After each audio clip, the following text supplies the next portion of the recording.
What's going on, good people? You know what it is. It's your boy, M.I-Corleone, BeatsByTheKilo.com, all that. And a lot of people just talking about this PnB rock stuff. And, RIP to that, man, I wasn't the biggest PnB rock fan. And it wasn't even that. I wasn't the biggest fan. I just never took the time to really get into his music. That's just where I'm at. But I always look at interviews where people talk about their struggles in the music industry and all that. And they first, talk about, him not signing and all that. He wishes that he didn't sign that deal to Atlantic. And this is the bootleg Kev. Shout out bootleg Kev too. He always got some fire interviews. He definitely. Week and it's crazy, and I'm trying to drop this shit. Right. It's not that easy. Nobody ever heard type shit. Dude, do you feel like if you were independent the last 3 to 4 years, how much more music would you have dropped? Bro, what? I got like in my phone and shit, in my email, and my hard drive, I probably got like over like 2,000 songs that nobody ever heard type shit. Because isn't that much more harder? If like you woke up tomorrow and said, I got a fucking EP with this producer I've been cooking up with this whole week and it's crazy and I'm trying to drop this shit. Right. It's not that easy. Fuck no, bro. I can't even say I want to put this shit on YouTube real quick. The whole vlog. You know what I'm saying? Because they got my YouTube. You know what I'm saying? I don't have access to my fucking... So you don't even have access to your own YouTube? Fuck no, bro. When I got signed, bro, they take over all your shit. They ask you all these questions like, all right, what's the password to this? Do you ever got an account over here? We need the password to this. You be thinking like, all right, they just gonna have access to it, but they changed your whole shit over. You heard me? You be like, they need to rerouted my money. I don't even get my YouTube checks no more. What the so fuck? You can't drop a video tomorrow or a vlog. Fuck you gotta send it to the label first. Hell yeah. What the fuck? And it's like, it's cool because I like how labels. I like what I gotta love. It's a gift and a curse. Yeah, hell yeah. They do what they. Now at this point in time, my label is on their shit. You know what I'm saying? Like they take care of everything they supposed to do because I done got too smart. You know what I'm saying? Like I done figured this shit out, and it's like we was at odds for a long time before we came to a mutual agreement. It's like, all right, boom, we finally thank you. You know what I'm saying? Like appreciated it. You know what I'm saying? I was feeling sour for a long time, and now it's like I'm back. I'm back in my I mean, like flow. I feel like you had a couple of records that should have probably been a little bigger. Like, I think I was expecting the Nicki Murder Beats record to kind of go crazy. Or they was mad that we even wanted to drop that shit because they felt like they wanted to ride the trap star turn pop star wave a little bit more. Like I wasn't too pressed to drop that shit neither though, to be honest, because I was working on a whole tape with Murder Beats and I wanted that to be like a big rollout and wanted that to be a part of the rollout. But at the time, my management was just like, we need to drop this shit now. Like Nicki. I'm like, all right, fuck it. You feel me? They just was like, be pressing the button too early. That's fair. Yeah. Wait, hold on. Time to stop the interview because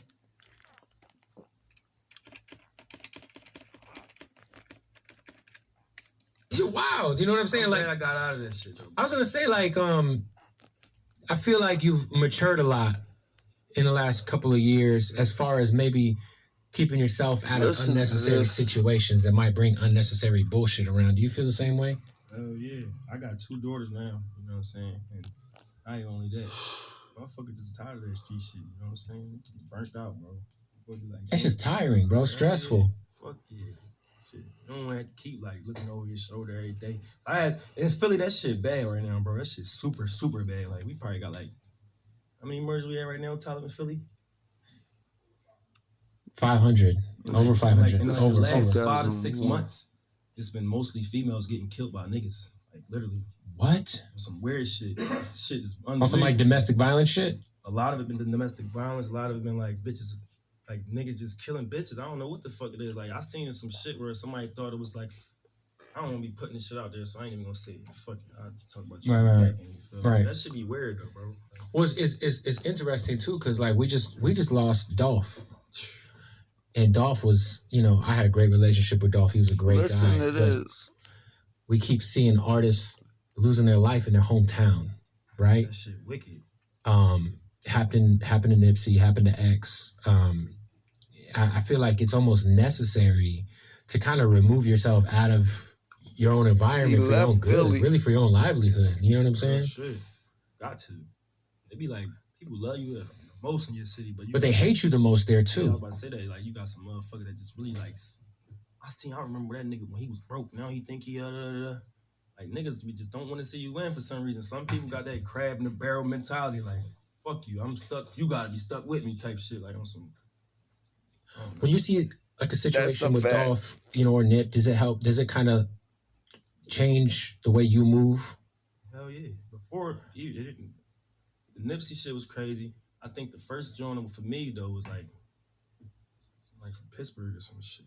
Oh, Jose, was it the Guapo? Was it the guy who died? He died the same day as Nip. Yeah. He died the same day as Nip. It was the same day. Damn. So yeah, I heard about that first, and I'm like, damn, this motherfucker, like, he was close to Philly and Pittsburgh. It's like right there. Yeah, it's far, but like we on the same type of shit, kind of like, you know what I'm saying? Like, I'm like, damn, that was a bad joint for the city, you know what I'm saying? Pittsburgh. I'm like, that nigga was still in the trenches. He's kind of just like me. Like, that was like an eye opener. Like, damn, I need to get away from this. It is just in general, I feel like crazy right now. Especially, I mean, we both live here in LA, and LA is fucking wild. This shit crazy. Oh, There's some Grand Theft Auto shit going on right now. Fuck, bro, you seen that shit where a nigga just walked up on in the restaurant and was. Yeah, bro, that shit was goofy to be. Yeah, well, first of all, I be in the valley. Hold up. This shit crazy. Oh, there's some Grand Theft Auto shit going on right now. Fuck, bro, you seen that shit where a nigga just walked up on in the restaurant and was. Yeah, bro, that shit was goofy to be. Yeah, well, first of all, I be in the valley, so me and my wife keep it super low key. But I tell my wife when we go out to eat, I'm like, she got a big ass wedding ring. I'm like, leave that shit at the crib. I don't even want to have to. I feel you though, bro. You don't want, unless you're gonna move around with security, you don't want to have to do that shit every time you go out. 100%. Feel me? Like, that should be ass, bro. I feel you. People are targets out here, right? Especially. Niggas try me out here a couple times. You feel me? Like, I ain't gonna lie, that shit don't never work. You feel me? I be too on point. Like, I'm from the same shit y'all trying to do. I feel you. People are targets out here, right? Especially. Niggas try me out here a couple times. You feel me? Like, I ain't gonna lie, that shit don't never work. You feel me? I be too on point. Like, I'm from the same shit y'all trying to do. I done did the shit. You feel me? Like, You're ready for that kind of. Fuck yeah, bro. Yeah. I be on it. You can't. Feel me? That's fair.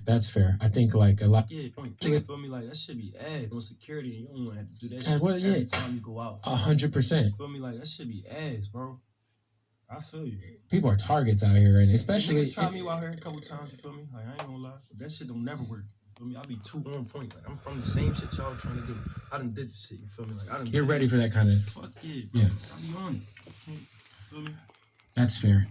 I think like a lot of people need to understand when they come to LA. Don't think this shit a joke, dude. This Hollywood and all that. Yeah, but like, yo, man, leave your fucking jewelry in the hotel room, or just leave it at home.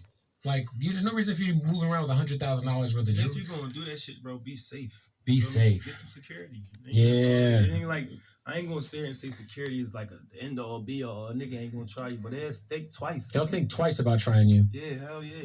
100%. It just makes sense. You know what I'm saying? It does, man. Talk about, obviously, you being a part and working with Sal. For people who don't know, Sal is XO, The Weeknd, Doja Cat, just superstar management. Yeah, I ain't gonna lie, they put me on the whole game. Shout out to my guy Manny.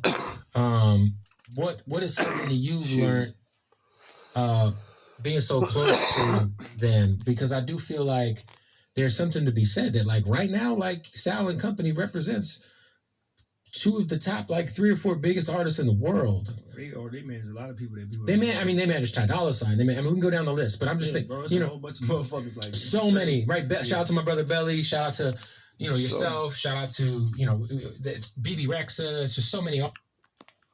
So it sounds like he just got some new management.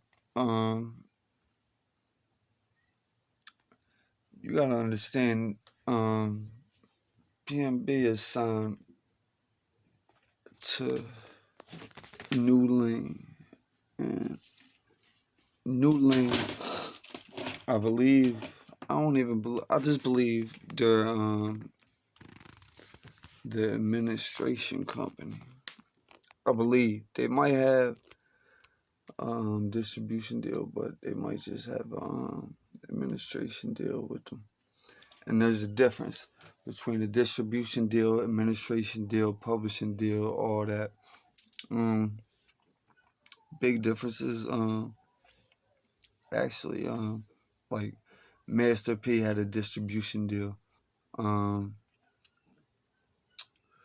Who can we say? Knit the Grit or whatever. Whatever his name is from boy from Patterson that was with Fetty Wap.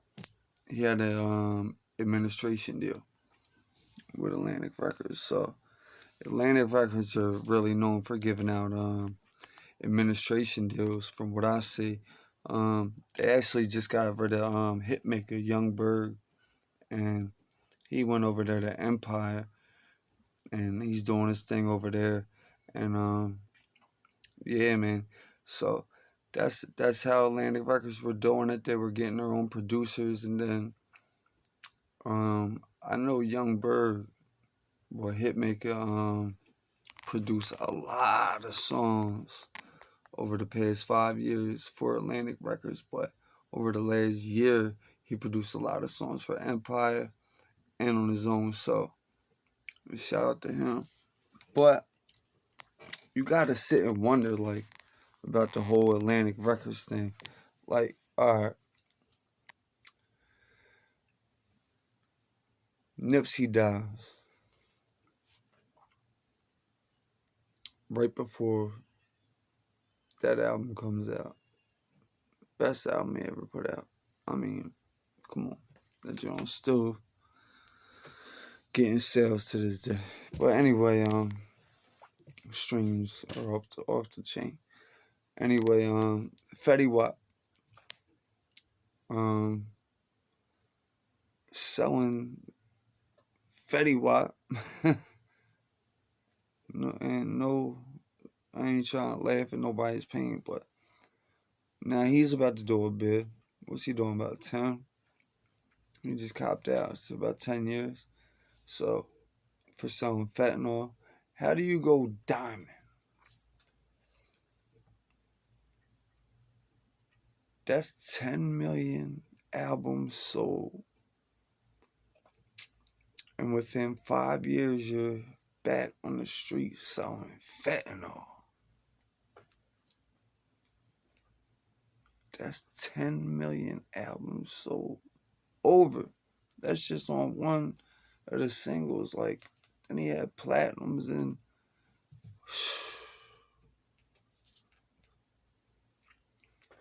that's an administration deal. He was signed to somebody before they even got that Atlantic Records deal. So that's what usually happens. Somebody, grips somebody up, and they're in a bad situation, or not even a bad situation, they're just not in a good situation. And somebody else might be in a better situation, so they get them on some paperwork. Hey, it is what it is. Give them some money, give them a place to stay, give them a place to record. Let's make this music. As soon as the music's done, you go do what you do. I'm gonna go do what I do with this music, and I'm gonna get back to you as soon as I shop this around, and as soon as these labels,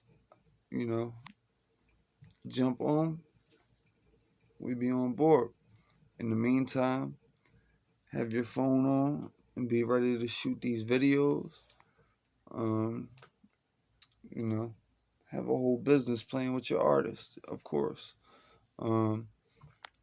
That's what I'm getting into. But I'm more in getting into the production side of things. So when you actually come to the label with everything and you own 100% of everything, you have a lot more leverage to get that distribution deal, especially if you know about things like just finances in general, but also you just need to know about when's the right time to drop. You need to know um, just have the vision of what the artist is going to be, because you want to set everything up before the label even gets involved, so it don't look like they had to put their money up to get you where you are, because that's how Master P did it. And when he signed that 85-15, I mean, that was crazy back in the day. I mean, that was unheard of. It's still unheard of. But he was selling so many records that, hey, they jumped right on that. But then you got the promotion side of things. You know, somebody like me and my production company, we only have a certain amount of things we could do for an artist, as far as promotion and pushing the artist, as far as financially, as far as having a team behind us and all that. But when you get with the label, now they got the street team behind you, they got some money behind you, so that's when a lot of times they try to get you for an administration deal, which is they'll let you control the money for this album, but do what you do, and we'll see you on the next album. But sometimes the next album don't come. Pause. And like in PnB Rock's situation, he was struggling with the label. I know at this point, where is it? This was December 2021, and he was putting out a 4-song album. Yeah. And he was talking about all the songs that he had in the tuck on his phone and all that. So I guess be on the lookout for some PnB Rock music.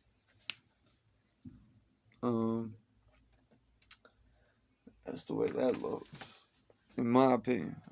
Be on the lookout for some PnB Rock music, because I don't think Atlantic Records is going to sit on it now. But it's funny, like,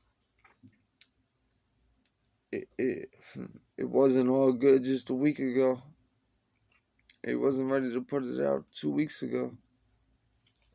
But it's funny what 7 days can change. In the words of my man Sean Carter, the great philosopher. On that note, M.E.O, shout out to Bootleg Kev, LA, salute. But RIP PnB. He's from Germantown. I'm from South Philly. That's a distance away, but Philly is Philly, and it's just crazy that we gotta lose another one over something that we don't even know about. But it ain't none of my business. I guess I'm done talking about it. On that note, I just want to play this interview and give everybody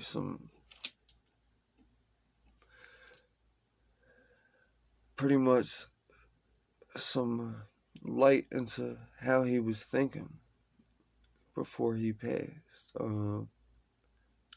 This wasn't even 9 months. This was 9 months ago. So, yeah, this wasn't even a year ago, this interview. So, this is pretty much where his mindset was at. He had new management. They were ready to ride for him. Make sure you go out, check that bootleg cat. I'm probably post a link in the description. We'll see. If not, you know where to find it at. On that note, BeatsByTheKilo.com. It's your boy M.I-Corleone. I'm at getting